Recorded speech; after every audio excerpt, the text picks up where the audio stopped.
Cek satu tes.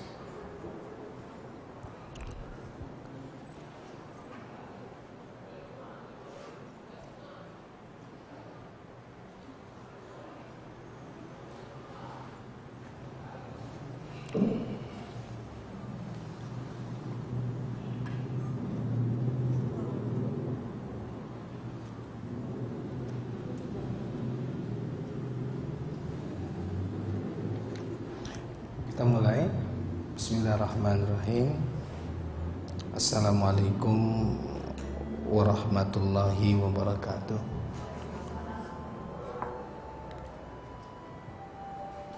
Innal hamdalillah nahmaduhu wa nasta'inuhu wa nastaghfiruh wa na'udzu billahi min syururi anfusina wa min sayyiati a'malina may yahdihillahu fala mudhillalah wa may yudlilhu fala hadiyalah.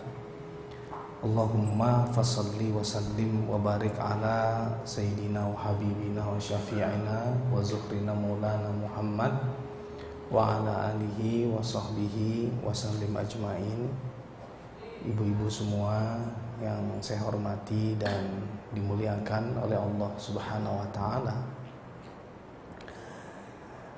Yang utama di dalam kehidupan kita ini adalah bagaimana senantiasa menjadi hamba yang bersyukur kepada Allah Subhanahu wa taala atas limpahan rahmat, taufik, hidayah dan inayahnya kepada kita semua.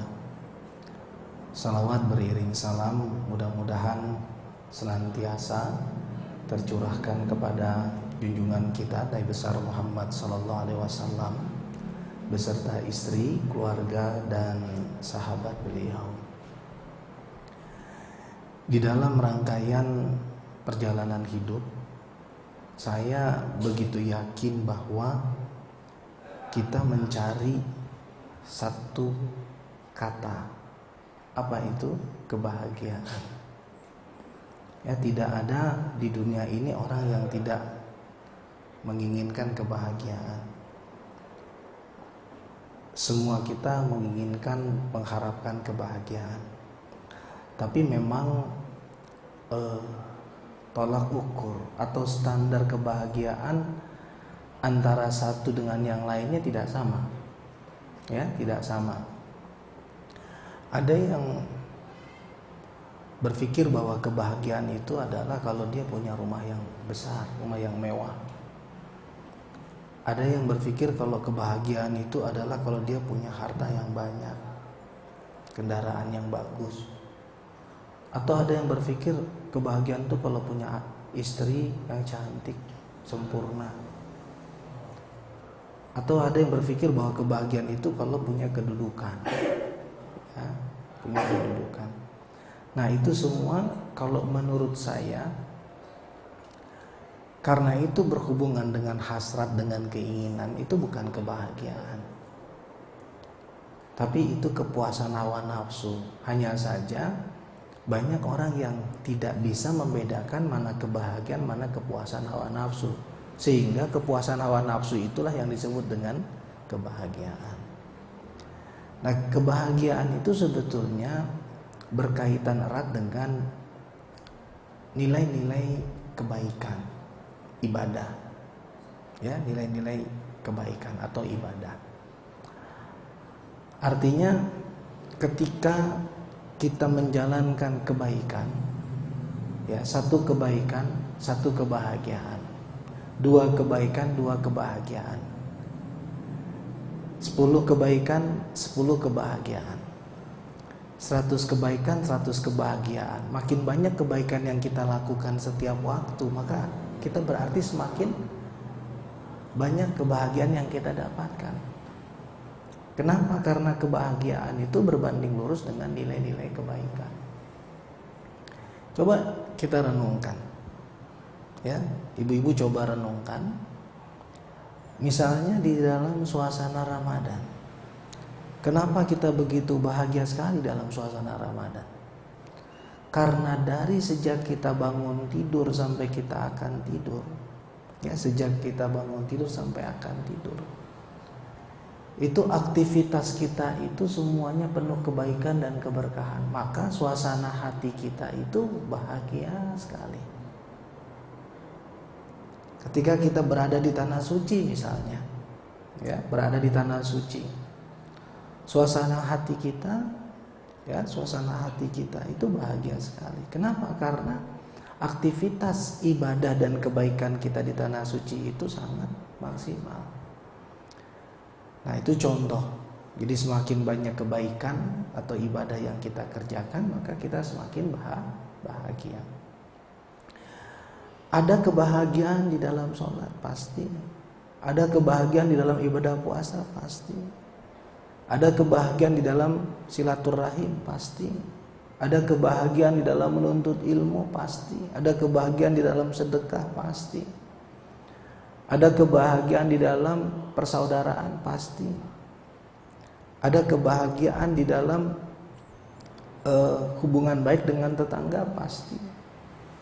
Nah, artinya kan momen-momen itulah yang membuat kita bahagia. Nah, sebaliknya ketidakbahagiaan, apa biasanya ketidakbahagiaan itu? Kegalauan, ya, was-was yang berlebihan, rasa takut yang berlebihan, ya, ada rasa takut yang berlebihan, was-was, cemas yang berlebihan. Pasti itu ada faktor penyebab. Nah, salah satu faktor penyebab dari sekian banyak faktor itu adalah perbuatan dosa, adalah perbuatan maksiat. Jadi tidak ada orang yang berbuat dosa itu bahagia, nggak ada. Tidak ada orang berzina mengatakan saya bahagia. Tidak ada orang yang sudah melampiaskan dendamnya dia katakan saya bahagia. Tapi sering orang mengatakan ketika sudah terpuaskan dendamnya dia katakan apa? Apa dia katakan ketika sudah terpuaskan dendamnya? Gue bahagia banget. Kenapa? Karena sudah tersalurkan dendam gue. Nah, padahal itu bukan kebahagiaan, tapi kepuasan hawa nafsu. Kenapa? Karena dendamnya sudah tersalurkan. Nah, ini yang tidak bisa dibedakan antara kebahagiaan dengan dengan kepuasan hawa nafsu tadi. Nah, intinya kebahagiaan itu pasti berhubungan dengan nilai-nilai positif. Intinya itu.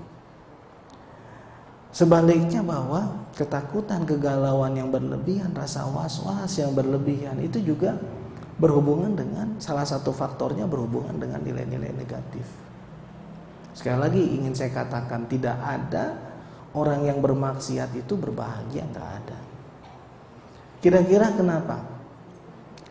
Karena di dalam diri kita itu sudah dititipkan oleh Allah Subhanahu wa taala kebenaran. Kebenaran. Di dalam diri kita itu sudah ditetapkan oleh Allah sesuatu yang suci. Atau kita sering mendengar istilah fitrah kemanusiaan. Kapan Allah menitipkan itu? Ketika kita berada di alam kandungan sebelum ruh ditiupkan, Allah mengangkat saksi kepada ruh-ruh kita, alastu bi rabbikum. Al-A'raf 172. Ya, alastu bi rabbikum. Apa arti alastu bi rabbikum? Bukankah aku ini adalah Tuhanmu? Ya, jadi ruh-ruh itu diangkat sumpah dan janji oleh Allah, bukankah aku ini adalah Tuhanmu? Maka semua ruh mengatakan qalu bala syahidna. Mereka menyatakan ya, kami bersaksi. Nah, artinya bahwa pada saat itu ruh itu sudah ada di dalam genggaman Allah, dikendalikan oleh Allah, tidak bisa jauh dari Allah. Ruh itu selalu berada pada kebenaran. Maka tadi kalau kita berbuat salah, kita berbuat dosa, kita berbuat khilaf dan tidak bertobat, maka apa yang terjadi? Kita menentang kebenaran yang ada di dalam diri kita. Kita menentang fitrah kemanusiaan kita. Nah, makanya orang-orang yang menderita, orang-orang yang dalam keadaan cemas yang berlebihan, galau yang berlebihan, itu kenapa? Karena mereka menentang kebenaran ilahi yang ada di dalam dirinya. Ya, kebenaran Allah yang ada di dalam dirinya, itulah fitrah suci Allah itu. Ya, makanya kita berusaha meningkatkan kualitas ibadah, kualitas amal soleh. Untuk apa? Agar kita selalu menyucikan diri kita, agar kita bisa kembali kepada fitrah kemanusiaan kita. Nah, di samping itu, kebaikan itu kata Allah, atau orang-orang yang berbuat baik kata Allah itu dekat dengan rahmat Allah. Ya, di dalam surat Al-A'raf ayat 56, ya, ayat 56 Allah katakan, inna rahmatallahi qaribun minal muhsinin. Ya, kata Allah, rahmat Allah itu dekat dengan orang-orang yang berbuat kebajikan. Ya, inna rahmatallahi qaribun minal muhsinin. Ya. Ya, di dalam rahmat Allah itu, apa itu rahmat? Intinya rahmat itu adalah kasih sayang, bentuk kasih sayang Allah. Di dalamnya ada ridhonya, di dalam rahmat ada cintanya, ada kemuliaan darinya. Ya, itu rahmat. Ya, kasih sayang Allah, cinta Allah, kemuliaan dari Allah, ya, perlindungan. Nah, itu terkumpul di dalam rahmat Allah. Nah, Allah katakan inna rahmatallahi qaribun minal muhsinin. Sesungguhnya rahmat Allah itu dekat dengan orang-orang yang berbuat kebajikan. Ya, di dalam surat Al-A'raf ayat 56. Inna rahmatallahi qaribun minal muhsinin. Dekat dengan orang yang berbuat kebajikan. Nah, kita sering berdoa nih. Ya, ibu-ibu sering berdoa. Kita sering berdoa di dalam sholat, kita berdoa di majelis taklim, kita berdoa. Ya, ketika ada silaturahim kita berdoa. Apa di antara doa kita? Ya Allah, karuniakan kami rahmat-Mu ya Allah. Anugerahkan kami rahmat-Mu ya Allah. Ya kan? Anugerahkan kami rahmat-Mu, karuniakan kami rahmat-Mu ya Allah. Nah, sebenarnya kalau kita pahami dari Al-A'raf ayat 56, itulah jawaban Allah. Inna rahmatallahi qaribun minal muhsinin. Artinya apa? Kalau kita ingin mendapatkan rahmat Allah, kalau kita mengharapkan atau menginginkan rahmat Allah, maka Allah katakan rahmatku itu dekat dengan orang-orang yang berbuat kebajikan. Jadi jangan hanya kita berdoa mengharapkan rahmat Allah. Allah sudah menegaskan, kalau mau mendapatkan rahmatku maka dekatlah dengan, jadilah orang yang berbuat kebajikan. Ya, jadilah orang yang berbuat kebajikan. Nah, orang kalau sudah dapat rahmat Allah tuh bahagianya luar biasa. Maka saya katakan di awal tadi bahwa kebajikan itu berbanding lurus dengan kebahagiaan. Nah, seperti apa orang-orang yang berbuat kebajikan ini? Seperti apa orang yang berbuat kebajikan yang mendapatkan rahmat Allah? Kalau ibu-ibu buka Al-Quran tadi, inna rahmatallahi qaribun minal muhsinin. Sesungguhnya rahmat Allah dekat dengan orang-orang yang berbuat kebajikan. Siapa yang tergolong orang-orang yang berbuat kebajikan ini?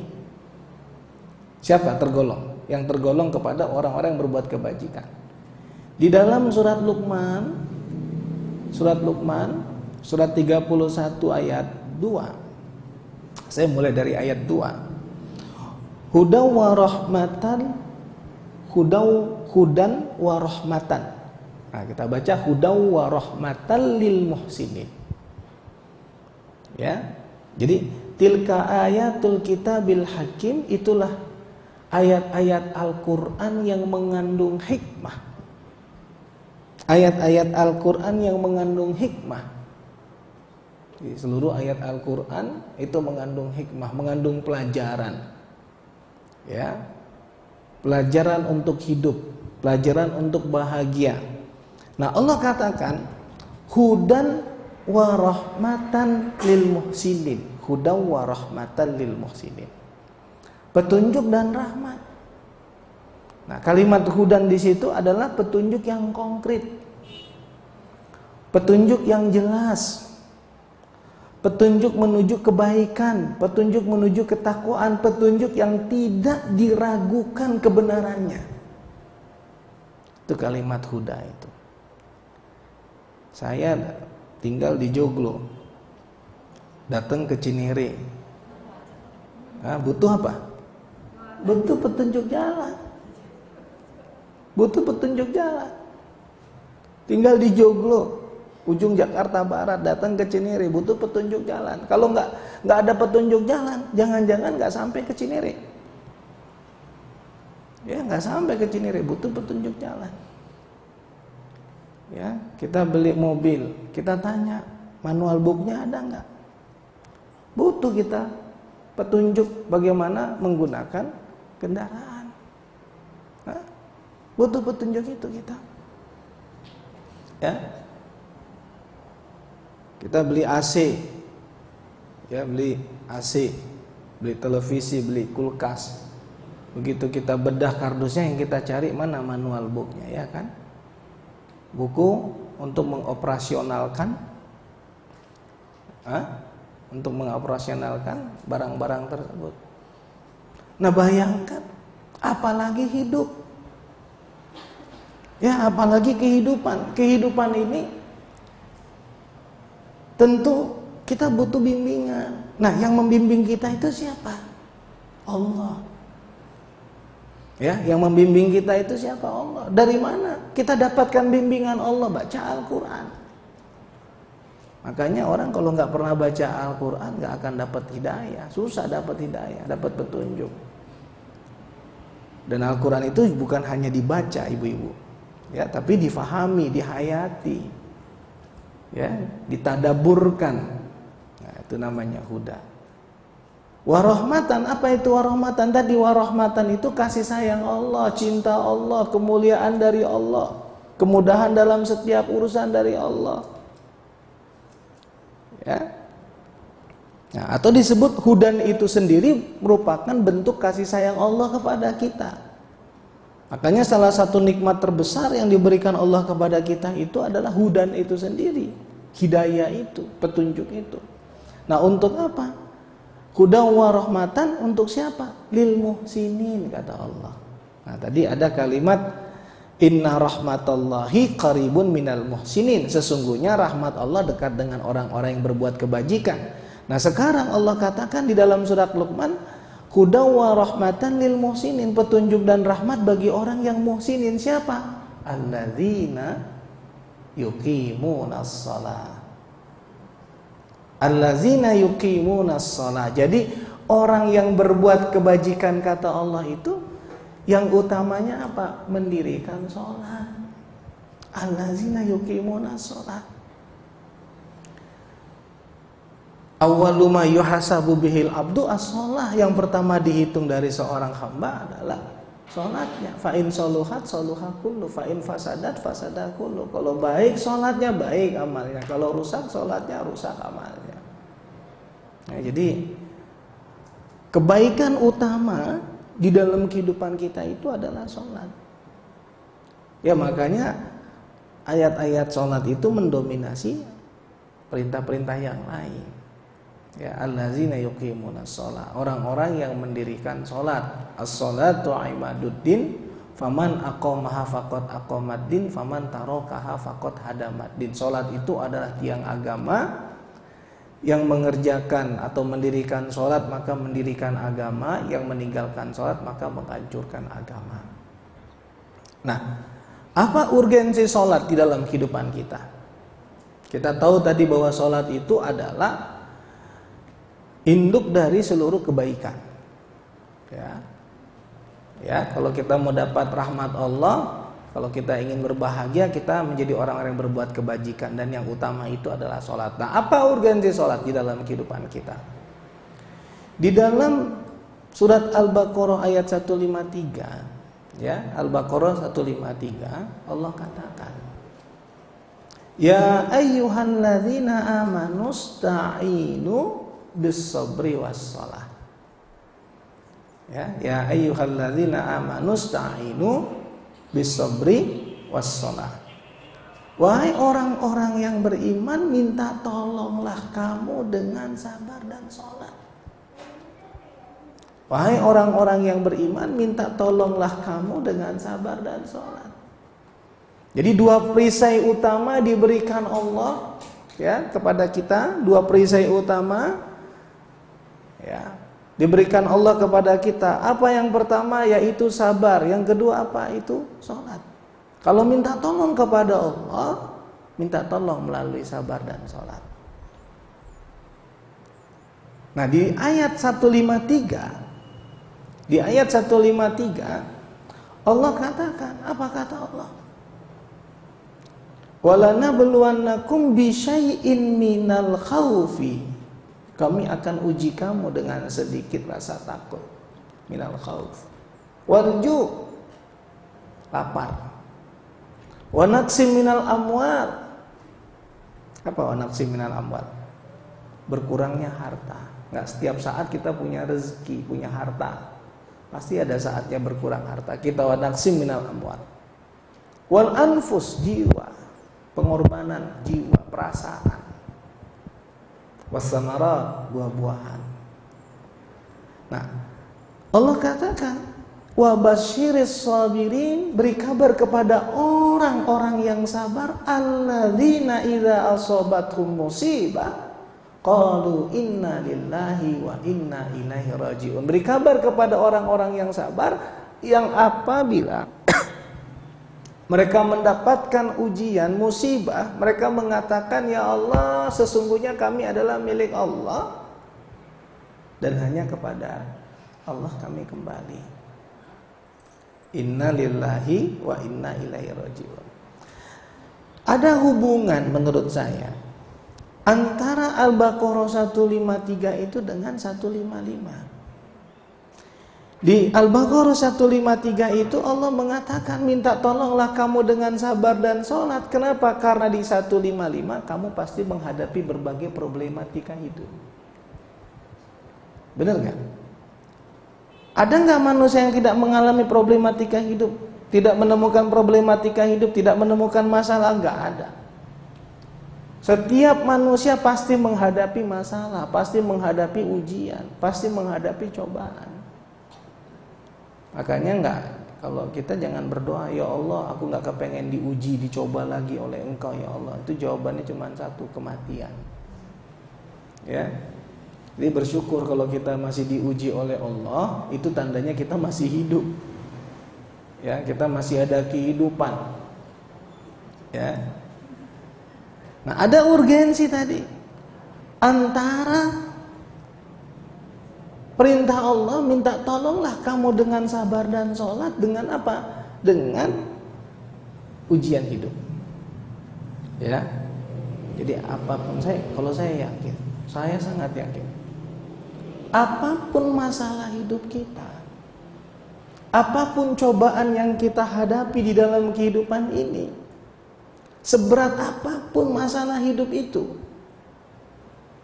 kalau kita serahkan kepada Allah, kalau kita minta tolong kepada Allah, minta tolongnya melalui dua. Yang pertama adalah sabar, yang kedua adalah sholat. Allah pasti berikan jawaban. Allah pasti berikan solusi. Loh Ustaz, tapi cukup lama menanti. Nah, di dalam penantian yang lama itulah Allah melatih kita. Oh, ini hakikat sabar seperti ini. Oh, yang namanya ikhlas itu seperti ini. Oh, yang namanya berserah diri kepada Allah itu seperti ini. Ya.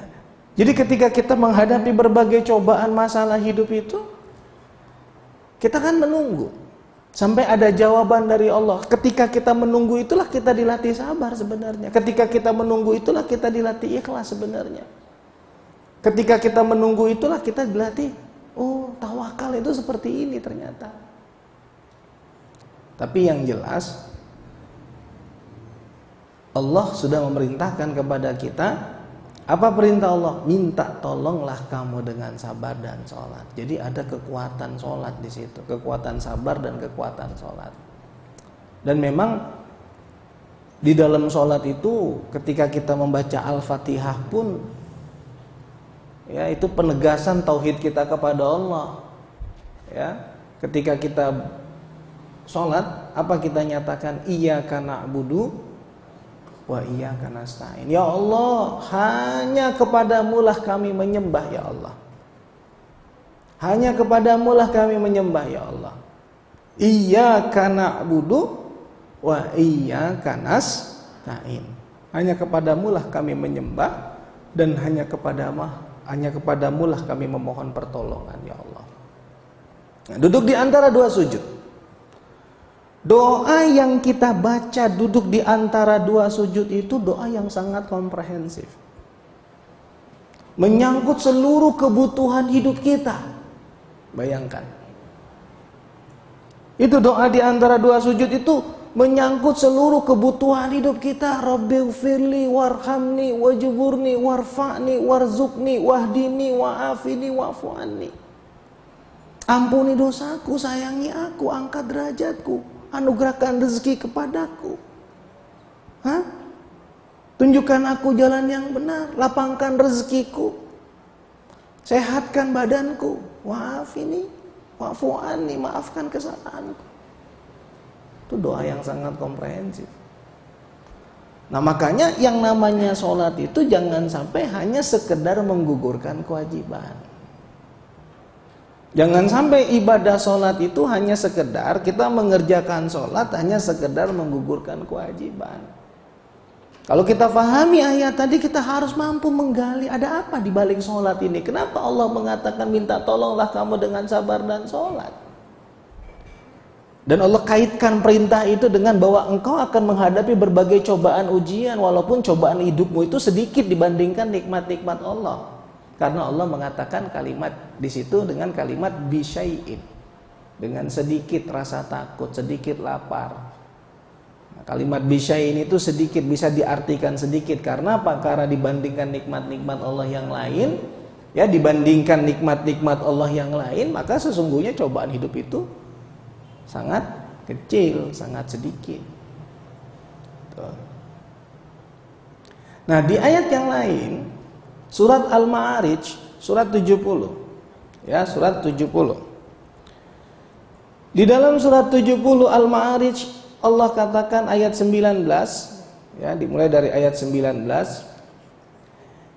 Innal insana khuliqa halu'a. Ya. Innal insana khuliqa halu'a. Manusia itu diciptakan oleh Allah berkeluh kesah. Ya, innal insana khuliqa halu'a. Manusia diciptakan oleh Allah berkeluh kesah. Iza massahu syarru jazu'a. Ya. Iza massahu syarru jazu'a. Kalau dia mendapatkan keburukan, dia mengeluh. Nggak punya uang, semua orang tahu dia nggak punya uang. Ngomong ke temen, ngomong kemana-mana, punya uang dia diem-diem. Nggak punya uang bilang, aduh nanti kalau punya uang pengen bantu bangun itu deh, panti asuhan. Begitu dapat uang dia lupa. Iza massahu syarru jazu'a wa iza massahul khairu manu'a. Ya, kalau dapat kebaikan dia lupa, dia kikir. Dia lupa, dia kikir. Nah, Allah katakan illal musallin. Apa artinya? Kecuali orang-orang yang sholat. Bayangin. Jadi manusia itu sebetulnya tidak stabil. Emosinya tidak stabil. Dapat cobaan mengeluh, tapi dapat nikmat dia lupa, dia kikir. Kan harusnya ketika dia mendapatkan cobaan dia bersabar, ketika dia mendapatkan nikmat dia bersyukur. Tapi tidak demikian. Dapat cobaan dia mengeluh, keluar dari cobaan itu dia dapat nikmat, dia lupa, dia kikir. Nah, yang kuat. Kalau saya menggunakan mungkin istilah stabilitas emosional, yang bisa berdamai dengan keadaan, yang bisa menerima dengan keadaan, yang bisa memandang ujian hidup itu dengan mata batinnya bahwa itu pun bagian dari rahmat Allah. Illal musallin, kecuali orang-orang yang sholat gitu. Jadi urgensi sholat jelas. Ya, kecuali orang-orang yang sholat, kata Allah. Kecuali orang-orang yang sholat. Makanya jangan sekedar menggugurkan kewajiban sholat, ya. Tapi kita harus memaksimalkan, mengoptimalkan, memaknai sholat kita. Sayang kalau cuma sekedar menggugurkan sholat gitu. Padahal sholat itu dahsyatnya luar biasa. Allah sampai katakan illal musallin, kecuali orang-orang yang sholat. Alladzina hum ala sholatihim daimun. Nah, tapi sholat yang seperti apa? Sholat yang seperti apa yang daimun? Jadi sholat itu jangan cuma sekedar ketika kita punya masalah saja, tapi daimun. Agar sholat itu memberi kekuatan kepada kita, ya, agar ada energi yang bisa kita ambil dari sholat, sehingga daya imun kita kuat, harus daimun. Orang-orang yang setia dengan sholatnya, ya, orang-orang yang daimun, ya, yang betul-betul setia dengan sholatnya. Nah, di ayat yang lain ada Allah katakan sholat yang seperti apa? Sholat yang khosyi'un. Surat Al-Baqarah ayat 45, khosyi'un. Ya, wasta'inu bis-sabri was-shalah, Al-Baqarah 45. Minta tolonglah kamu dengan sabar dan sholat, kata Allah. Minta tolonglah kamu dengan sabar dan sholat. Wa innaha lakabiratun illa 'alal khosyi'in. Sesungguhnya sholat itu amat berat kecuali bagi orang-orang yang khusyuk. Benar nggak? Sholat berat loh. Bagi orang yang hubud dunia itu sholat berat. Apa hubud dunia? Cinta dunia. Orang yang masih cinta kepada dunia, sholat berat. Orang yang berkutat dengan dosa disuruh sholat berat. Orang yang tidak punya orientasi akhirat, sholat berat. Berat. Makanya dikatakan oleh Allah illa 'alal khosyi'in, kecuali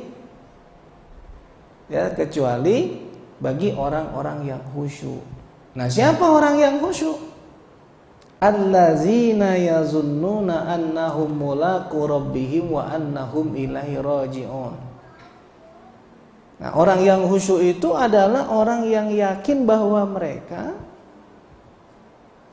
akan bertemu dengan Allah dan kembali kepada Allah.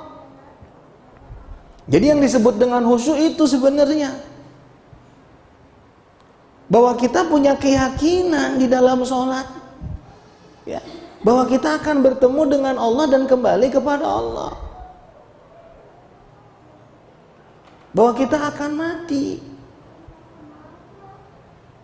Itu makanya kalau kita ingat mati, ingat kembali kepada Allah, bisa khusyuk sholat kita. Ya. Nah, khusyuk itu berkaitan dengan kerja hati. Makanya kalau hati seseorang lengket dengan dunia bisa khusyuk, nggak bisa. Lengket dengan maksiat bisa khusyuk, nggak bisa. Berkutat dengan dosa bisa khusyuk, nggak bisa. Walaupun ikut kursus sholat yang khusyuk, tapi kalau hatinya lalai nggak bisa khusyuk. Kenapa? Karena kekhusyuan itu bukan kerja fisik. Kekhusyuan itu bukan kerja fisik, tapi kerja hati. Nah, tuh ya. Yang pertama tadi adalah sholat yang daimun, yang kedua adalah sholat yang khosyi'un. Ya, sholat yang khosyi'un. Orang-orang yang khusyuk di dalam sholatnya, orang-orang yang setia dengan sholatnya. Ada yang hafizun. Hafizun itu kita temukan di dalam surat Al-Mu'minun, surat 23. Itu di awal Allah katakan qad aflahal mu'minun. Surat 23 ayat 1. Beruntunglah orang-orang yang beriman. Kalimat aflah hadis itu beruntung. Kalimat aflah hadis itu menang. Kalimat aflah hadis itu bahagia. kembali ke awal tadi bahwa rahmat kebahagiaan berbanding lurus dengan kebaikan. Orang yang berbuat baik dekat dengan rahmat Allah. Siapa orang yang berbuat baik? Orang yang sholat. Nah, ternyata di dalam surat Al-Mu'minun ayat 1, qad aflahal mu'minun, berbahagialah orang-orang yang beriman, beruntunglah orang-orang yang beriman, allazina hum fi sholatihim khashi'un. Disebut lagi, orang yang khusyuk di dalam sholatnya. Jadi nggak akan ada kebahagiaan tanpa sholat. Dan tidak ada artinya sholat tanpa kehusyuan. Dan apa yang dijelaskan tadi tentang kehusyuan, orang-orang yang memiliki keyakinan bahwa mereka bertemu dengan Allah dan kembali kepada Allah. Nah, di ayat yang ke-9-nya Allah katakan walladzina hum ala shalawatihim yuhafizun. Jadi ada daimun, ada khasyi'un, ada hafizun. Orang-orang yang memelihara sholatnya. Jadi udah sholatnya khusyuk, dia menjaga kualitas, dia menjaga kedawaman, kesetiaan dengan sholatnya. Yang ketiga, dia memelihara, pertama yang dipelihara kualitas sholatnya. Yang kedua nilai-nilai sholatnya. Yang ketiga sholat nafilah. Jadi ya, sholat wajib dia harus pelihara, kualitasnya dia pelihara. Kemudian nilai-nilai yang terkait dengan ibadah sholat. Dan yang ketiga adalah yang dia harus pelihara adalah sholat-sholat sunnahnya. Wah, kalau itu sholat seperti itu yang kita kerjakan, wah, subhanallah, subhanallah, ya, maka dahsyat. Ya, sholat bisa menjadi sarana untuk minta tolong kepada Allah, bukan hanya sekedar menggugurkan kewajiban. Nah, itu kebaikan yang utama. Ya, itu kebaikan yang utama. Kembali kepada surat Luqman. Siapa orang-orang yang berbuat kebajikan itu? Yang kedua adalah wa yu'tunaz zakah. Jadi kalau kita mau dapat kebaikan, kebahagiaan, dan kebahagiaan itu berbanding lurus dengan kebaikan, dan kebaikan itu dekat dengan rahmat Allah, orang yang berbuat baik dekat dengan rahmat Allah. Siapa orang yang berbuat baik? Wa yu'tunaz zakah. Ibu-ibu nggak bisa bahagia hanya dengan sholat. Kenapa? Karena sholat itu adalah hablum minallah.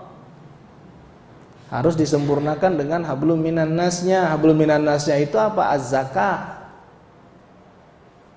Az-zakah itu bukan hanya menyucikan harta. Ya, bukan hanya menyucikan harta, tapi az-zakah itu juga menyucikan jiwa. Begitu kita keluarkan zakat, ya kan? Kita menyucikan jiwa kita. Dari apa? Dari sifat rakus terhadap harta. Ya. Dari sifat serakah terhadap harta hilang ketika zakat. Dari sifat apa? Dari sifat bakhil. Orang yang mengeluarkan zakat itu membersihkan dirinya dari sifat bakhil. Dari sifat apa? Termasuk dari sifat sombong. Kadang-kadang yang menyebabkan kita sombong itu adalah kenapa? Karena kita merasa bahwa kita punya banyak harta. Tapi dengan kita berzakat, kita punya keyakinan bahwa di dalam harta kita ada hak orang lain, maka saat kita mengeluarkan zakat, kita menghancurkan sifat kesombongan di dalam diri kita.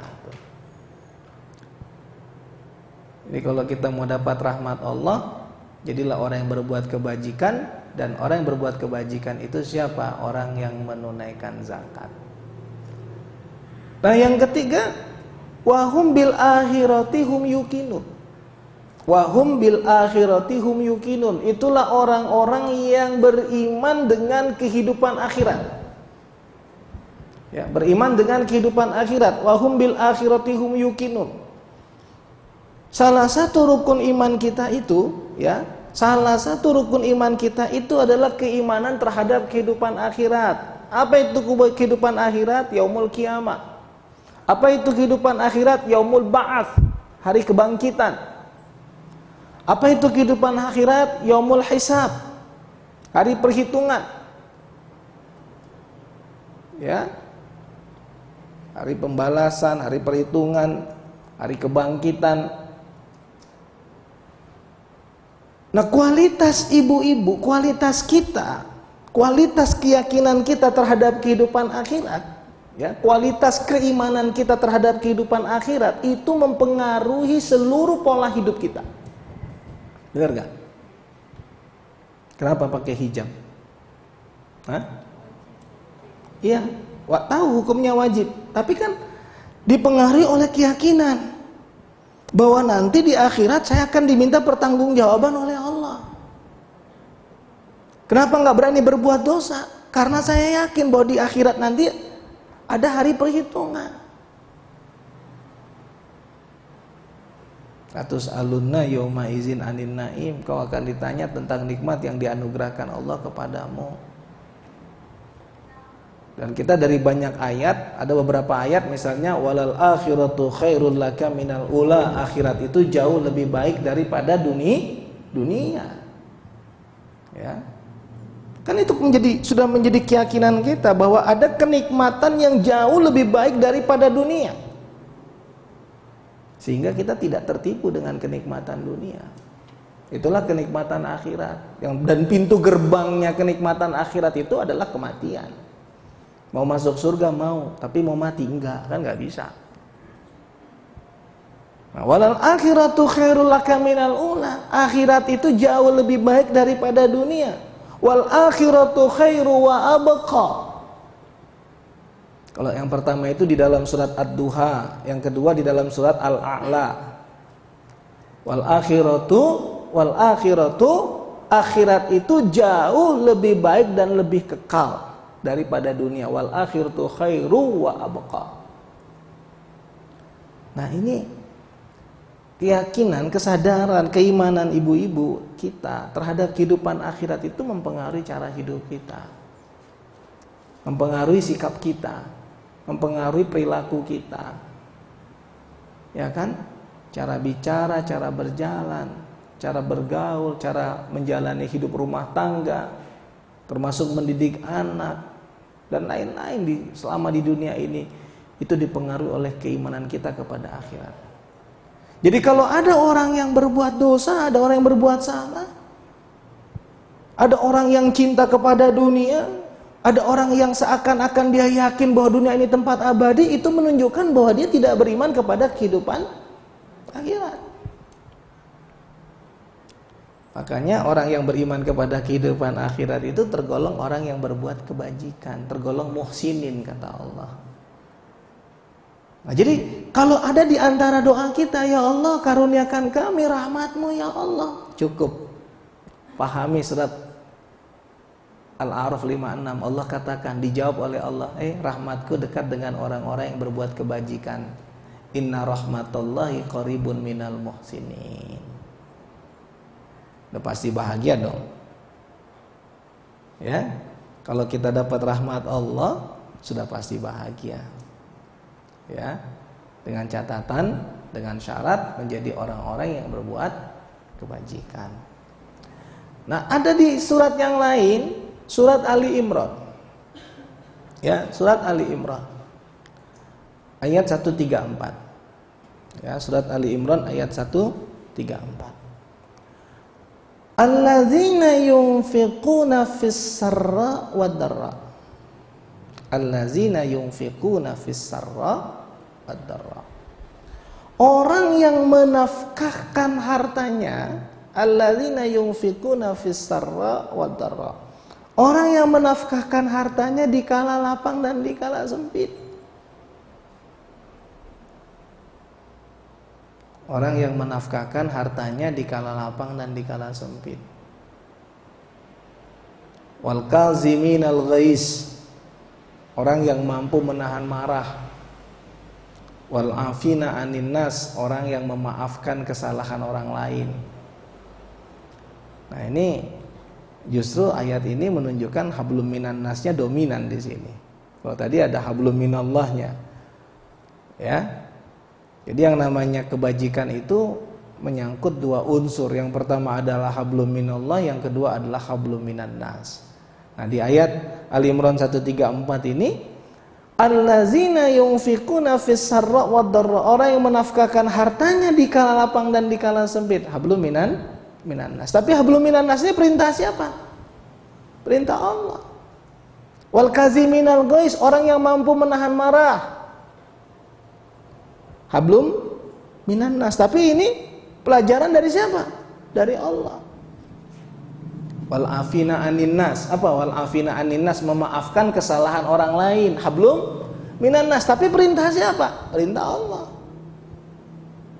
Makanya kalau begitu nggak akan ada kebahagiaan hanya dengan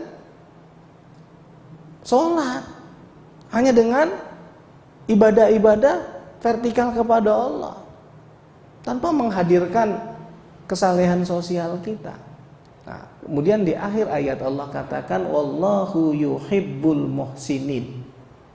Wallahu yuhibbul muhsinin. Sesungguhnya Allah itu menyukai orang-orang yang muhsinin, orang-orang yang berbuat kebajikan. Jelas kan? Kembali ke awal tadi, inna rahmatallahi qaribun minal muhsinin. Sesungguhnya rahmat Allah dekat dengan orang yang berbuat kebajikan. Siapa orang yang berbuat kebajikan itu? Dijelaskan oleh ayat ini, orang yang menafkahkan hartanya di kala lapang dan di kala sempit, orang yang mampu menahan marah, ya, orang yang memaafkan kesalahan orang lain. Gitu. Kira-kira bahagia nggak gitu? Ya, kalau kebaikan-kebaikan itu kita jalani, pasti ada kebahagiaan di dalam diri kita. Ya, pasti ada kebahagiaan di dalam hati kita. Nah, coba, seberapa pengaruhnya kebaikan itu di dalam kehidupan kita untuk membangun rasa optimisme dalam hidup?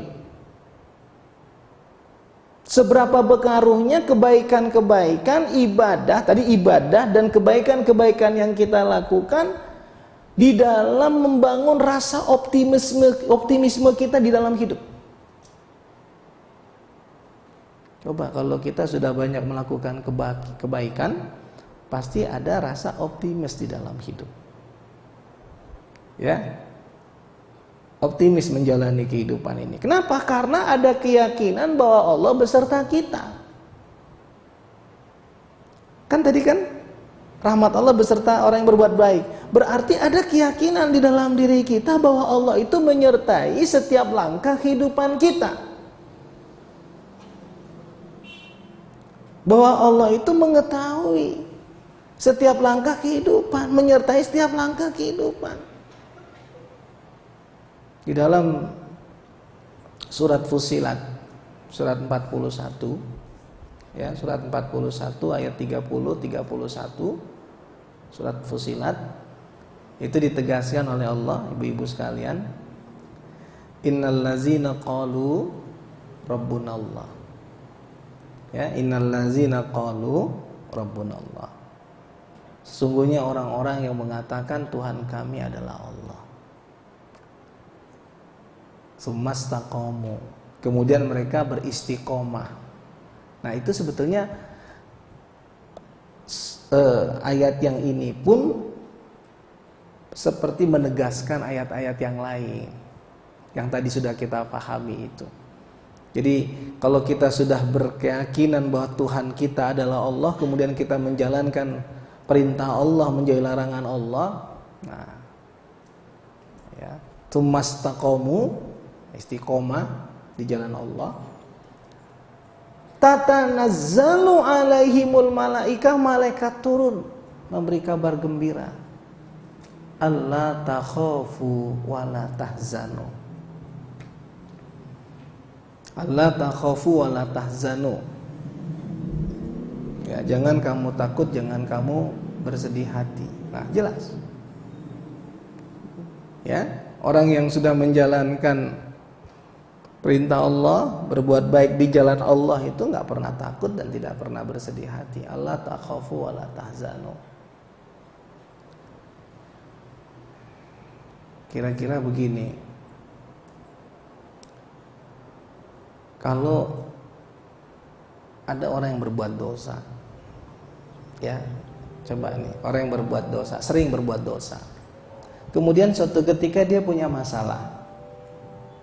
Ya, suatu ketika dia punya masalah. Terus kita kasih nasihat. Yakin bahwa sebentar lagi masalah kamu selesai. Allah tahu apa yang kamu hadapi. Allah pasti mengangkat seluruh kesulitanmu. Kita nasihatin begitu. Yakin gak dia kira-kira? Hah? Yakin gak? Nggak yakin. Pasti yang muncul dalam pikirannya pertanyaan, apa benar? Apa benar saya yang berlumuran dosa ini, saya yang banyak melakukan maksiat ini, Allah pasti mengeluarkan saya dari kesulitan hidup saya? Artinya dia tidak optimis. Nah, tapi kalau orang-orang yang rajin sholat, rajin ibadah, rajin sedekah, komunikasi sosialnya baik, ditambah lagi nanti ayat-ayat yang lain, bayar zakat, memelihara diri, sabar, ikhlas. Ketika dia dapat masalah, dia dapat nasihat seperti itu, yakin deh, Allah itu tidak diam. Allah itu tahu hambanya yang soleh ini dalam kesulitan. Yakin gak kira-kira? Nah, itu artinya bahwa kebaikan itu memberikan dampak positif terhadap upaya membangun rasa optimisme di dalam hidup kita. Makanya perbanyak meningkatkan kualitas ibadah, perbanyak meningkatkan kualitas amal soleh. Makanya wajar kalau Allah katakan inna rahmatallahi qaribun minal muhsinin. Rahmat Allah dekat dengan orang yang berbuat kebajikan itu. Orang yang gak berbuat kebajikan gak punya rasa percaya diri, gak yakin dia, ya, gak yakin. Berbeda dengan orang, makanya saya selalu bilang sama jemaah-jemaah saya, sepanjang kita sholat, sepanjang kita zakat, sepanjang kita sedekah, sepanjang kita rajin ngaji, sepanjang kita banyak sholat sunnahnya, sepanjang kita baca Al-Quran, memahami Al-Quran atau mentadabburkan Al-Quran, sepanjang kita baik hubungan kita dengan tetangga, baik dengan keluarga, sepanjang kita punya kepedulian sosial, di saat kita sulit, secara logika pun, ya, Al-Quran sudah menjelaskan, secara logika dan kesadaran kita nggak mungkin Allah meninggalkan kita. Nah, kalau kita punya keyakinan bahwa kalau Allah meninggalkan kita, Allah nggak menjaga kita, itu perbuatan dosa besar. Kenapa? Berarti kita berprasangka buruk kepada Allah. Berarti kita berputus asa kepada Allah. Nggak boleh orang yang beriman, beribadah, berbuat baik, dia berputus asa dari rahmat Allah. Nggak boleh. Nggak boleh. Jadi yang berputus asa dari rahmat Allah itu hanya orang kafir, hanya pendosa. Nah, itu ya. Innal ladzina qalu rabbunallah tsumma istaqamu tatanazzalu alaihimul malaika alla takhafu wa la tahzanu wa abshiru bil jannati allati kuntum tu'adun. Dan diberitakan kepada kamu semua, kata Allah, surga yang dijanjikan kepadamu itu. Jadi kalau orang beriman dan berbuat baik tadi, itu tidak pernah puas dengan kehidupan dunia. Kenapa? Dia merindukan surga. Nah, ya, tempat yang penuh nikmat, penuh kebahagiaan. Ya, mala ainun ra'at wala uzunun sami'at wala khatar ala qalbil bashar. Apa itu artinya? Kenikmatan yang belum pernah dilihat oleh mata, kenikmatan yang belum pernah didengar oleh telinga, bahkan kenikmatan yang belum pernah terlintas oleh hati manusia. Subhanallah. Hah? Nikmatnya surga itu belum pernah dilihat oleh mata sebelumnya, belum pernah didengar oleh telinga sebelumnya, bahkan belum pernah terlintas oleh hati manusia. Wa absyiru bil jannatil lati kuntum tu'adun, dan engkau akan diberitakan tentang surga yang dijanjikan Allah kepadamu. Kepada siapa? Kepada orang-orang yang memiliki keyakinan, kesadaran bahwa Allah adalah Tuhannya dan beristiqomah di jalan Allah. Artinya tadi berbuat kebajikan, beribadah dan berbuat kebajikan tadi. Nahnu awliya'ukum fil hayatid dunya wa fil akhirah. Allah katakan, kami akan melindungi kamu, kami akan menjaga kamu di dunia dan di akhirat. Subhanallah. Jadi wajar tadi saya katakan, kalau orang yang berbuat baik di jalan Allah, dengan catatan kebaikannya itu di jalan Allah, ibadahnya diikhlaskan karena Allah, zakatnya diikhlaskan karena Allah. Apa itu ikhlas? Ikhlas itu seluruh aktivitas hidup, ibadah dan kebaikan kita itu semata-mata mengharapkan ridho Allah. Kita murnikan tauhid kita kepada Allah, karena Allah, untuk Allah. Di dalam Al-Quran, di dalam surat Al-Ikhlas tidak ada kalimat ikhlas. Di dalam surat Al-Ikhlas tidak ada kalimat ikhlas. Tapi kenapa surat itu dinamakan surat Al-Ikhlas? Ya kalau kita mau tahu, memahami esensi keikhlasan, ya ambil dari surat itu pemahamannya. Ibadah, kebaikan atau amal yang kita kerjakan karena tauhid kita kepada Allah, karena memurnikan tauhid kita kepada Allah, karena mengharapkan ridha Allah, karena bersandar kepada Allah, karena menggantungkan hidup kepada Allah, maka itu disebut keikhlasan. Itu disebut keikhlasan. Nah makanya, nahnu awliya'ukum fil hayatid dunya wa fil akhirah. Kami melindungi kamu di dunia dan di akhirat, asalkan kita melakukan kebaikan, dan kebaikan itu kita kerjakan semata-mata mengharapkan ridha Allah. Janji Allah apa tadi? Nahnu awliya'ukum fil hayatid dunya wa fil akhirah. Walakum fiha ma tashtahi anfusukum walakum fiha ma tad'un. Kamu akan memperoleh apa yang kamu harapkan dan kamu inginkan. Dan itulah anugerah yang terindah dari Allah Subhanahu wa taala. Nah, ibu-ibu semua yang dimuliakan oleh Allah, kira-kira sulit gak menemukan kebahagiaan? Hah? Kok senyum? Loh. Hah? Hah? Bukan. Saya sering di BBM. Kemarin ada jemaah yang BBM. Pokoknya sering jemaah BBM. Ada yang telepon, ada yang SMS. Ustaz, gimana cara mencari kebahagiaan? Udah ketemu belum jawabannya?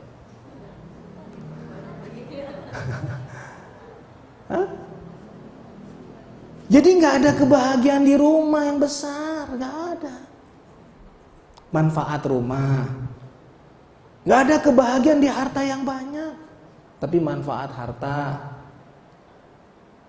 kan itu kebaikan. Manfaat rumah itu seperti sekarang, rumah digunakan untuk mengaji, manfaatnya ini kan kebaikan. Nah ini yang menghadirkan kebahagiaan. Uang, jumlah uang, banyak uangnya, tapi nggak pernah sedekah, nggak pernah zakat, bahagia nggak? Enggak. Jadi manfaat harta. Punya ilmu, profesor, tapi nggak pernah mau dimintain ilmunya, pelit sama ilmunya, bahagia dia? Enggak. Artinya kan kebaikan itu. Makanya saya katakan, satu kebaikan, satu kebahagiaan. Dua kebaikan, dua kebahagiaan. 10 kebaikan, 10 kebahagiaan. 100 kebaikan, 100 kebahagiaan. Makin banyak kebaikan yang kita lakukan, maka makin banyak kebahagiaan yang kita dapatkan. Jadi kalau gitu fokus kita kepada kebaikan. Ya. Hari ini kebaikan apa yang mau kita lakukan? Fokus kita. Hari ini berapa banyak kebaikan yang mau kita lakukan? Kenapa? Karena tadi kebaikan berhubungan dengan kebahagiaan. Ya. Tinggal kita berhitung hari ini berapa banyak kebaikan yang mau kita lakukan. 5 kebaikan kah? 10 kebaikan kah? Ya, yang jelas di antara kebaikan itu sudah kita lakukan tadi. Apa itu? Sholat. Ya, tadi pagi ibu-ibu melakukan apa? Sholat. Kemudian setelah sholat berkemas, benar, mengantarkan suami istri ya, walaupun suami cuma sampai pintu, mengantarkan suami sama anak ya, bahkan mungkin anak diantarkan ke sekolah, sampai ke sekolah, ntar lagi dijemput, itu kebaikan. Kemudian mengaji, ini kebaikan. Maka berhitung hari ini mau berapa banyak kebaikan yang kita lakukan. Semakin banyak kebaikan yang kita lakukan, maka semakin bahagia. Nah, maka hindari perbuatan dosa, perbuatan salah, perbanyak istighfar. Rasulullah SAW beristighfar 70-100 kali. Kenapa? Dengan kita beristighfar pun kita punya keyakinan bahwa Allah mengampuni dosa-dosa kita. Nah, itu menghilangkan rasa bersalah, menghilangkan rasa berdosa. Nah, yang membuat kita menderita itu apa? Rasa bersalah, rasa berdosa. Maka kenapa kita nggak boleh nyakiti orang, nggak boleh memfitnah orang, nggak boleh bergunjing, ya nggak boleh mengambil hak orang, nggak boleh berdusta. Kenapa? Karena itu menyebabkan penderitaan. Akhirnya rasa bersalah berkepanjangan. Nah, itu dia. Ya, maka jangan lagi ada pertanyaan, bagaimana cara aku biar bahagia, Ustadz? Nah, itu pertanyaan bodoh. Iya, kalau udah tahu sekarang itu pertanyaan bodoh. Kenapa? Gampang. Nah, pelajari sumber-sumber pelajari nilai-nilai kebaikan yang bersumber dari Quran dan As-Sunnah. Ya kan? Memang semuanya kebaikan. Tapi semakin kita mempelajari dari Quran dan As-Sunnah, semakin kuat keyakinan kita. Ya, semakin kuat keyakinan kita, semakin kuat iman kita. Semakin cinta kita kepada kebaikan.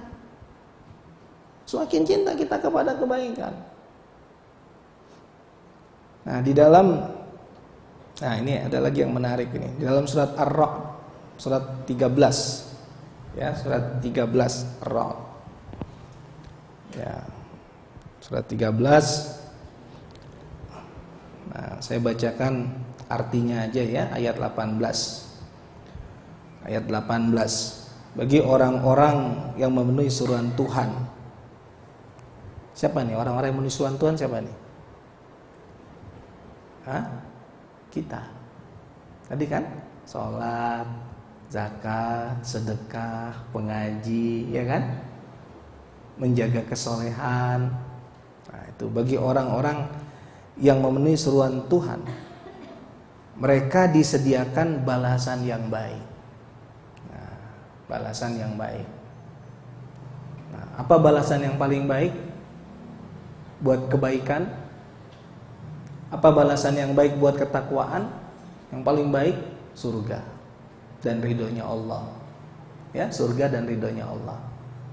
Nah, dan orang-orang yang tidak memenuhi seruan Tuhannya, orang-orang yang tidak memenuhi seruannya, ya, kalau ada orang nggak mau sholat, nggak mau puasa, nggak mau ibadah, miskin kebaikan, ya miskin kebaikan, nggak berusaha berbuat baik, ya.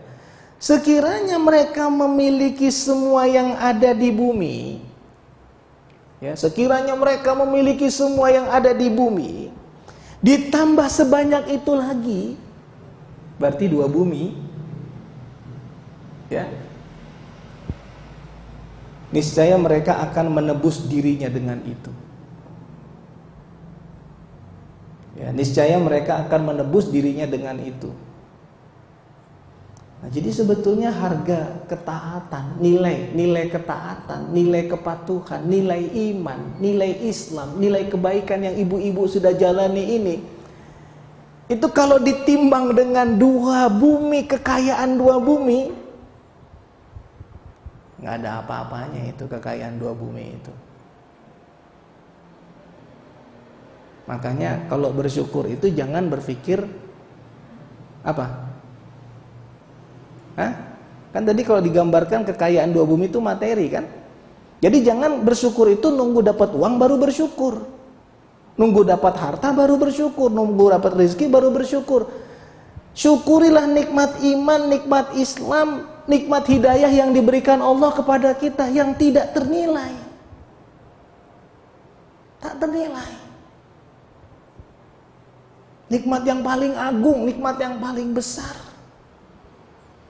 Nikmat yang penuh keberkahan. Tuh. Nikmat iman, nikmat Islam, ya kan? Nikmat berbuat kebaikan. Jadi kita nih kalau masih ada keinginan berbuat baik di dalam diri kita, bersyukurlah kita kepada Allah. Aduh, pengen sholat sunnah, aduh pengen sedekah, aduh pengen bagi rezeki kepada tetangga, itu bersyukur itu. Itu anugerah Allah itu. Ya. Orang yang tidak memenuhi seruan Allah, andaikan dia punya kekayaan 2 bumi, niscaya dia akan menebusnya. Bisa nggak dia tebus? Nggak bisa. Karena hidayah milik Allah.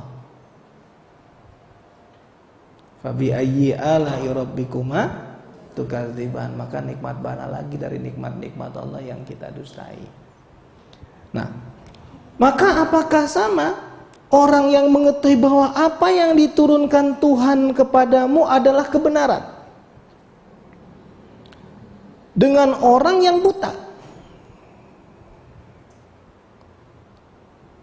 Apakah sama orang-orang yang mengetahui bahwa apa yang diturunkan kepada Rasulullah Muhammad SAW itu adalah kebenaran? Apakah sama orang-orang ini dengan orang-orang yang tidak mengetahui bahwa itu kebenaran? Enggak sama. Jelas, yang satu memenuhi suruhan Allah, yang satu tidak memenuhi suruhan Allah. Yang satu tahu bahwa itu adalah kebenaran, yang satu buta, tidak melihat bahwa itu kebenaran. Jelas beda. Ya. Nah, Allah katakan hanya orang yang berakal yang dapat mengambil pelajaran. Ya. Jadi kita tergolong orang-orang yang dianggap oleh Allah berakal.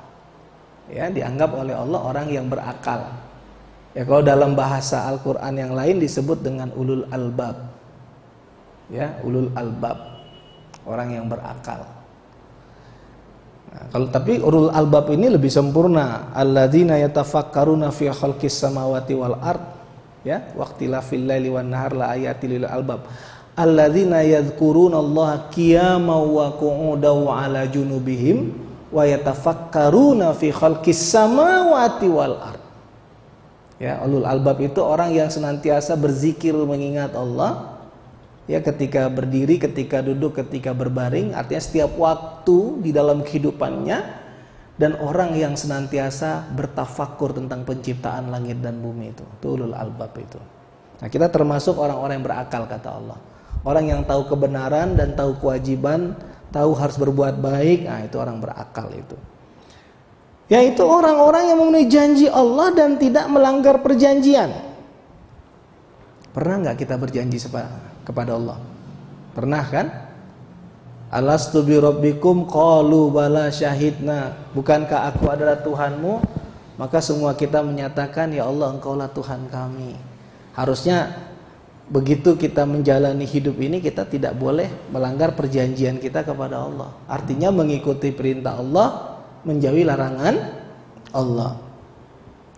Dan orang yang menghubungkan apa yang diperintahkan Allah agar dihubungkan, dan mereka takut kepada Tuhannya dan takut pada hisab yang buruk. Apa itu? Silaturahim, berbakti kepada orang tua, bertanggung jawab terhadap keluarga, ya, menyayangi saudara-saudara seiman. Ya, kita ini disatukan oleh Allah karena satu Tuhan, satu kiblat, satu nabi, satu kitab. Bayangin tuh. Jadi kita bersaudara. Maka nggak boleh Muslim itu saling menyalahkan. Nggak boleh. Tidak boleh Muslim itu saling menyesatkan. Fala tuzakku anfusakum wallahu a'lamu bimanit taqwa. Jangan kamu kira kamu paling suci. Allah lebih tahu siapa yang paling bertakwa di antara kamu. Nggak boleh. Cara sholatnya sama, kitabnya sama, rasulnya sama, kiblatnya sama, Tuhannya sama, orientasi hidupnya akhirat sama. Tapi kalau kitabnya sudah beda, baru kita berbeda. Kiblatnya sudah beda atau hajinya 2 kali, satu ke Mekah, yang satu kemana begitu. Nah, itu laisa minna, itu bukan bagian dari kita. Ya, nabinya bukan Nabi Muhammad, itu bukan bagian dari kita. Ya, hadisnya bukan hadis Rasulullah, nggak disebut dengan hadis itu. Nah, itu laisa minna, itu bukan bagian dari kita itu. Nah, kita ini bersaudara. Ya, makanya erat persaudaraan. Kenapa? Persaudaraan kita itu kuat. Ya, persaudaraan kita itu kuat. Satu iman, satu Islam, satu Tuhan, satu Nabi, satu kitab, satu tujuan hidup.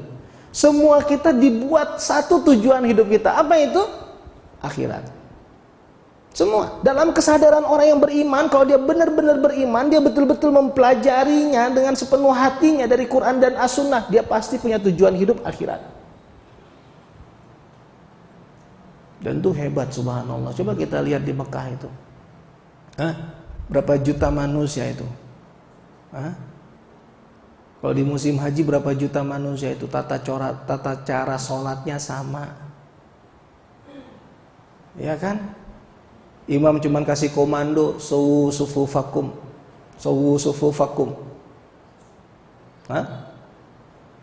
Uruskan saf.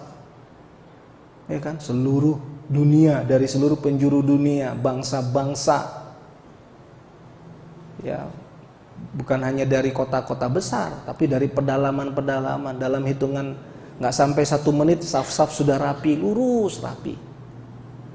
Begitu imam baca Al-Fatihah, waladdallin, nggak ada komando, semua sama, amin, sama. Doa yang dibaca imam, surat-surat yang dibaca imam itu kita fahami, Al-Fatihah kita fahami, sama. Itu tauhid itu. Nah, bayangkan ikatannya begitu kuat, indah. Nah, ini yang harus dijaga nih, persaudaraan ini harus dijaga. Ya, makanya kewajiban kita amar ma'ruf nahi mungkar. Al-amru bil ma'ruf wan nahyu 'anil munkar. Itu berarti kita punya kepedulian terhadap saudara kita. Yuk, kita menempuh jalan ke surga sama-sama yuk. Kan begitu sebenarnya filosofi al-amru bil ma'ruf wan nahyu 'anil munkar. Yuk kita mencapai ridho Allah sama-sama yuk. Nah, itu dimulai dari mana? Dari keluarga kita, dari diri kita. Qu anfusakum wa ahlikum naro. Jaga dirimu dan keluargamu dari siksa neraka. Nah, dan orang yang sabar karena mengharapkan keridhaan Tuhannya. Jadi ternyata untuk mengharapkan keridhaan Allah itu butuh kesabaran. Maksudnya apa? Sabar dalam ketaatan. Sabar di dalam ketundukan. Sabar menghindari perbuatan maksiat dan dosa.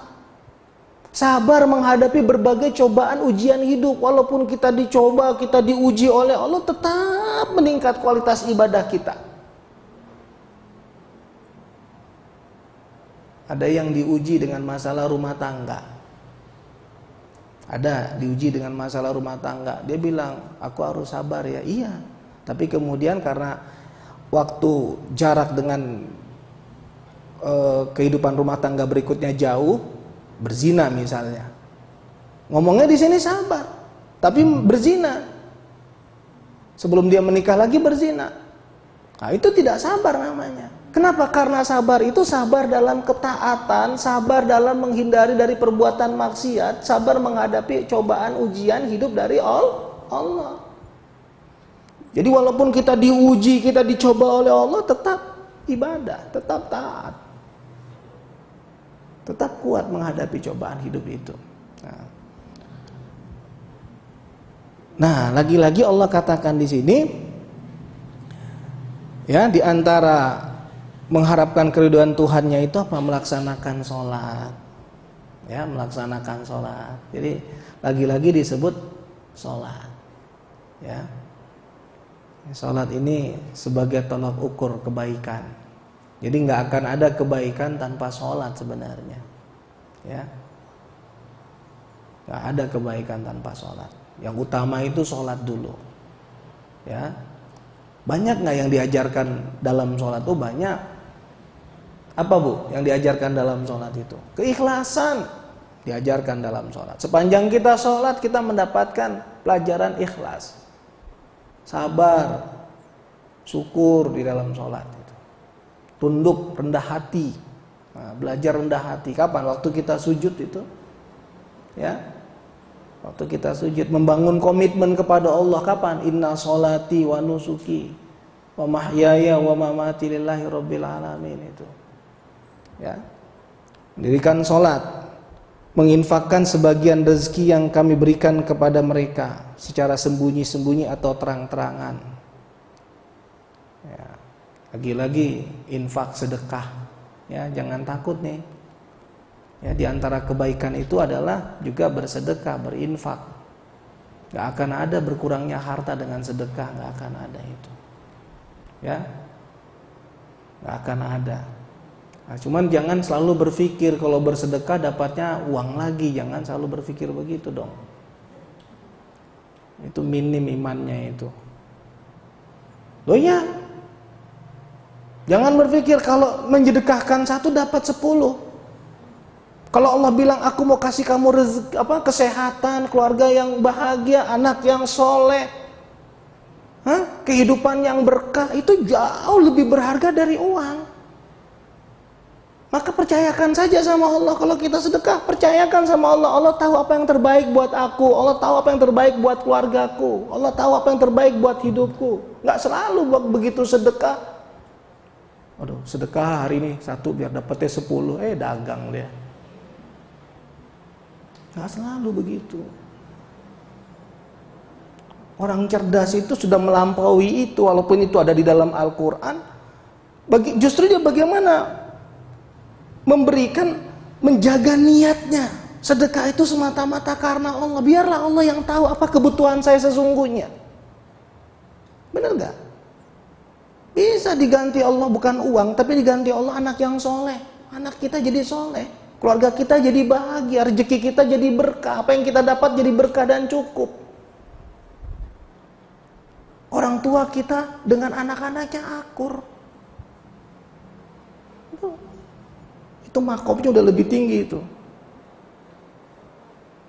Kapan ikhlasnya kepada Allah kalau dagang dulu? Ya?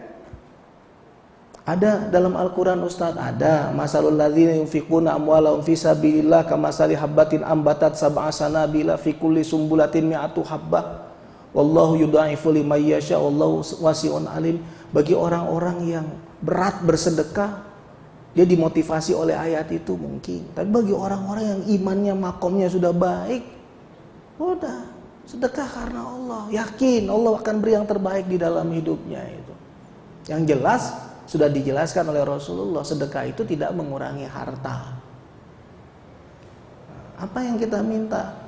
Ya kebutuhan kita banyak, Allah lebih tahu apa yang kita butuhkan. Beda, keinginan sama kebutuhan beda. Keinginan itu belum tentu kebutuhan. Benar? Saya kalau ingin banget naik Alphard. Ingin. Pantesan belum dikasih sama Allah sampai sekarang. Kenapa? Karena belum jadi kebutuhan. Nah, kalau udah jadi kebutuhan, Allah tahu itu jadi kebutuhan. Saya ingin banget ke Amerika, ingin. Sampai sekarang gak pergi juga. Kenapa? Karena belum jadi kebutuhan. Nah, serahin sama Allah. Allah yang tahu apa kebutuhan kita. Percayakan kepada Allah. Nah, disitulah fungsi tawakal. Jadi kalau kita sudah beribadah, sudah sholat, sudah sedekah, sudah zakat, sudah baca Quran, sudah ngaji, sudah bekerja, mencari nafkah, selanjutnya tawakal. Percayakan sama Allah. Nah, itu tauhid lagi itu. Jangan Allahnya diatur. Kok manusia ngatur Tuhan? Ya, gak boleh. Manusia tidak boleh mengatur Allah. Manusia itu hina karena dosa-dosanya. Jadi dia cuma usaha, dia doa, dia ikhtiar. Selanjutnya dia tawakal. Nah, imannya kepada Allah itulah mempengaruhi kualitas tawakalnya. Ya, iman kita kepada Allah itu yang mempengaruhi kualitas tawakal kita. Karena kita yakin kepada Allah Maha Ada, Maha Kuat, Maha Memberi rezeki, Maha Rahman, Maha Rahim. Nah, itu iman. Baru kita yakin. Nah, kita tawakal. Maka kalau ada orang yang tidak mau bertawakal kepada Allah, itu dipertanyakan kualitas imannya. Berarti dia nggak yakin dong sama Allah. Bener gak? Berserah diri kepada Allah. Aduh gimana ya? Kok harus tawakal ya? Misalnya. Berarti nggak yakin, dia nggak beriman dia kepada Allah. Gitu ya. Nah. Kemudian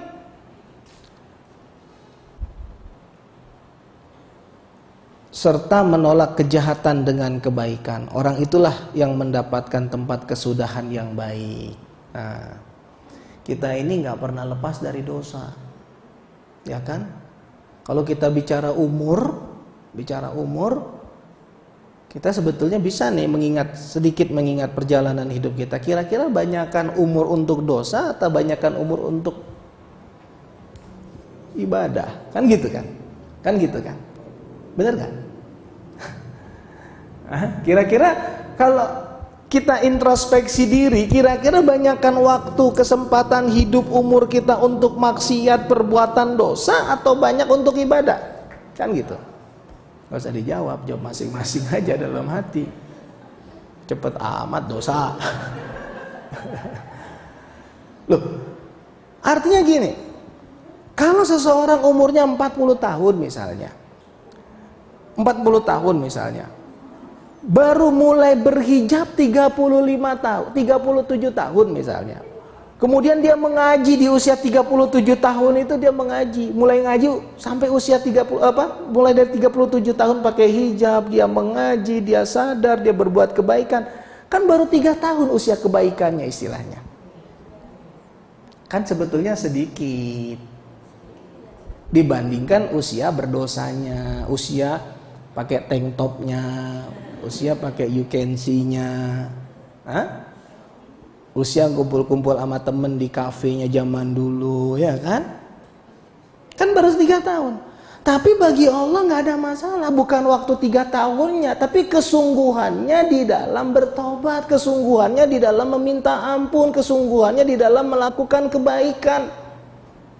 Makanya karena rahmat Allah, satu kebaikan itu bisa 10 rahmat, 10 kebaikan dapatnya. Misalnya contoh saja, sholat sunnah sebelum subuh, qobliyah subuh, mengalahkan dunia dan seisinya timbangannya. Misalnya pergi umroh, sholat di Masjid Nabawi pahalanya 1000 kali lipat, di Masjidil Haram 100.000 kali lipat. Umroh di bulan Ramadan sama dengan pahala haji. Itu misalnya. Nah, itu artinya kita pun harus memperbanyak ibadah, memperbanyak kebaikan. Walaupun secara logika kita nggak akan mungkin menebus dosa-dosa masa lalu kita. Kalau kalkulasi manusia, tapi bagi Allah tidak ada yang tidak mungkin. Kenapa? Karena huwa ghafurur rahim. Allah itu Maha Pengampun, Maha Penyayang. Makanya kita bersyukur tadi. Ya, sepanjang ada iman, sepanjang ada Islam, sepanjang kita masih berbuat baik, itu mengalahkan 2 bumi, kekayaan 2 bumi itu. Memenuhi seruan Allah itu mengalahkan kekayaan 2 bumi itu. Nggak ada nilainya itu 2 bumi itu. Makanya jangan selalu berpikir kalau kaya itu adalah apa? Uang. Kaya itu apa? Harta. Kalau itu ukurannya nggak akan nanti kita asal kalau nggak ada dapat rezeki, nggak dapat harta, nggak bersyukur kita. Karena itu ukuran. Tapi kalau ukurannya iman, Islam, hidayah, kebaikan, wah, nggak berhenti kita bersyukur. Tidak pernah berhenti bersyukur. Maka syukur itu nggak ada batas waktu. Ada nggak syukur batas waktu? Nggak ada. Orang manusia fakir ini dikasih nikmat setiap saat oleh Allah. Kita terutama dikasih hidayah, dikasih iman, mau sholat, mau ngaji, mau berbuat baik, ya kapan berhenti bersyukur? Nggak ada batasnya. Setiap saat kita bersyukur, setiap waktu kita bersyukur, setiap tarikan nafas kita bersyukur. Setiap tarikan nafas kita bersyukur. Ada batas waktu. Sampai kapan? Kematian. Sampai batas waktunya adalah kematian. Nah kalau sudah begitu husnul apa? Husnul khotimah. Ya, husnul khotimah. Ya, mudah-mudahan kita semua diberkahi Allah di sisa-sisa umur kita. Ya, diberkahi oleh Allah sisa-sisa umur kita.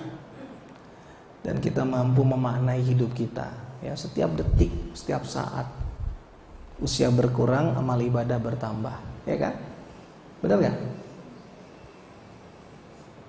Jangan sampai usia berkurang, dosa bertambah. Jadi sekarang kalau kita tergolong orang cerdas itu harus berhitung. Ya berhitung. Kalau saya nongkrong di sana ketemu kamu dapat apa ya? Ini bukan bicara uang ya. Saya dapat apa? Kalau saya ketemu kamu menjauhkan saya dari Allah, berarti usia saya berkurang 2 jam ketemu kamu, tapi dosa saya yang bertambah. Itu orang cerdas tuh.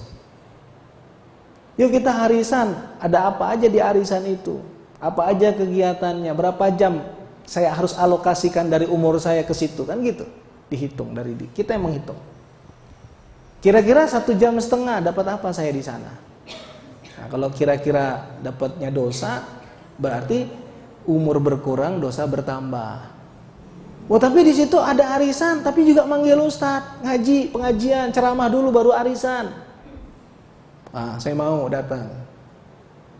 Ya, saya mau datang. Artinya kalau kita berkumpul dengan orang-orang yang membuat kita dekat dengan Allah, kita berkumpul. Walaupun di situ tanpa tausiah, tanpa ada tausiah, tapi begitu kita kumpul, membuat kita di situ kita bergabung dengan orang-orang yang membuat kita dekat dengan Allah, maka umur yang kita alokasikan di situ punya nilai. Gitu. Jangan sampai umur berkurang, dosa bertambah. Kenapa? Karena kita semakin dekat dengan kematian, kan begitu. Ustadz, saya mau ketemu sama Ustadz. Dalam rangka apa? Tanya. Gak ada Ustadz makan-makan. Oh kalau cuma makan-makan, memang saya gak makan selama ini. Nah, tapi Ustadz sambil makan sambil ngobrol-ngobrol agama. Asik tuh. Berapa jam kita nih kira-kira? Saya ada kesibukan, Bapak ada kesibukan? Gak ada. Oke, 1,5 jam cukup kita ketemu. Yuk Ustadz, 1 jam sampai 1,5 jam. Ya sambil makan, ngomongin agama. Ya kan, selipin.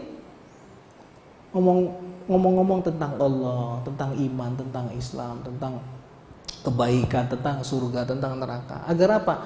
Agar pertemuan itu ada nilai. Agar umur yang berkurang itu dibarter dengan nilai amal soleh gitu loh. Itu orang cerdas. Jadi dia harus berpikir, kalau umur saya berkurang, harusnya amal ibadah saya bertambah. Jangan sampai umur saya berkurang tapi dosa saya yang bertambah. Inna rahmatallahi apa? Inna rahmatallahi loh. Tadi Inna rahmatallahi qaribun minal, cuman bergerak bibirnya tuh minal muhsinin. Inna rahmatallahi qaribun minal muhsinin. Sesungguhnya rahmat Allah dekat dengan orang yang berbuat kebajikan. Baik, sampai di sini. Sudah 1,5 jam nih. Ya, sampai di sini. Ada yang mau ditanyakan? Ada yang mau ditanyakan? Ya.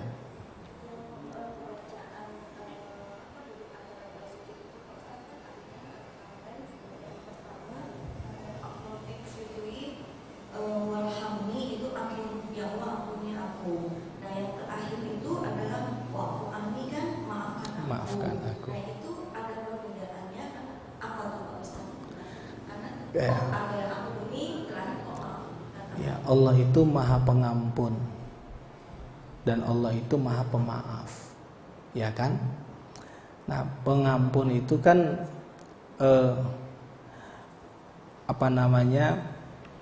pengampun dan pemaaf itu kan berdekatan, ya. Itu berkaitan dengan dosa-dosa besar, dosa-dosa kecil, ya. Berkaitan dengan dosa-dosa besar, dosa-dosa kecil. Berkaitan dengan kesalahan yang kita sadari dan kesalahan yang tidak kita sadari. Berkaitan dengan kesalahan yang kita sengaja, yang tidak kita sengaja. Nah, saya pernah baca juga bahwa kalau berkaitan dengan pengampunan itu dengan dosa-dosa yang berat. Ya, dosa-dosa berat. Ya.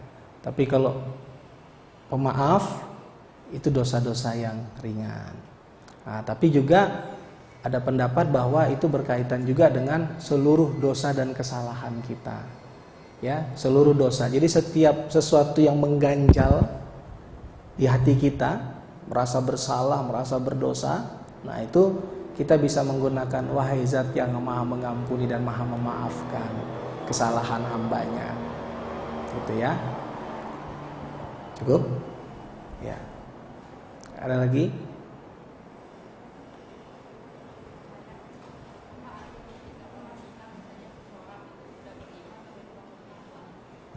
Seseorang sudah beriman tapi belum bertakwa.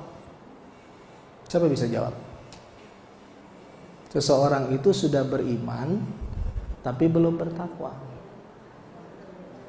Nah, ingat nih, iman, Bu, iman itu adalah keyakinan. Iman itu adalah keyakinan. Jadi kalau iman itu unsur pertamanya itu adalah takrirum bil lisan, diucapkan dengan lisan. Asyhadu alla ilaha illallah wa asyhadu anna muhammadar rasulullah. Nah, diyakini dengan hati. Tasdiqun bil qalbi. Dan yang ketiga wal amal bil jawarih. Dikerjakan dengan perbuatan. Ya, dikerjakan dengan perbuatan. Nah, jadi kalau baru sebatas iman, maka belum masuk kepada ketakwaan, walaupun sebenarnya di antara makna iman tadi, 3 unsur tadi sudah mengcover itu. Nah, tapi dibedakan dengan Islam. Jadi seperti